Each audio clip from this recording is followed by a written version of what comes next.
In today's video, I'm going to teach you how to create a graph that combines a bar chart with two or more lines in Tableau. This is a useful technique to visualize different sets of data on a single graph, making comparisons much clearer and more insightful. First, let's begin by launching the Tableau application. Once you have it open, you'll want to click on the Tableau logo to access your canvas. This will take you to the main workspace where all the magic happens. After clicking on the logo, the next step is to select the dataset that you want to work on. For this demonstration, let's use something like store order data, which will provide us with plenty of information to visualize. Now that your data is ready, drag a dimension, such as order date, to the column shelf. Make sure to set it to a monthly timeline so that the data is clearly segmented over each month. This helps in observing trends over time and makes the visualization much more meaningful. Next, you need to drag a measure, like sales, onto the rows shelf. This step is crucial as it sets up the basic structure of the graph with your chosen variable. Once you have sales in place, drag measure values onto the rows shelf as well, and select the dual axis option from the drop-down menu. This will allow the additional measures to be layered onto the same graph, offering a more comprehensive view. After you set up the dual axis, drag measure names from the right side and place them below measure values. This organizational step ensures that all your measures are properly aligned and displayed. Following this, drag specific measure values such as profit, discount, and sales to the right side.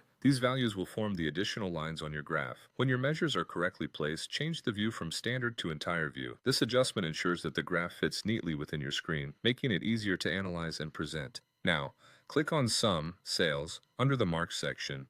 We need to change the visualization from automatic to a bar chart. This single change transforms your initial setup into a bar chart, which reflects your sales data distinctly. Finally, it's time to make some aesthetic adjustments. Click on Measure Values and adjust the size to ensure that both the bar chart and lines are visible and easy to differentiate. This last step helps refine the overall look of your chart, making it more user-friendly and visually appealing.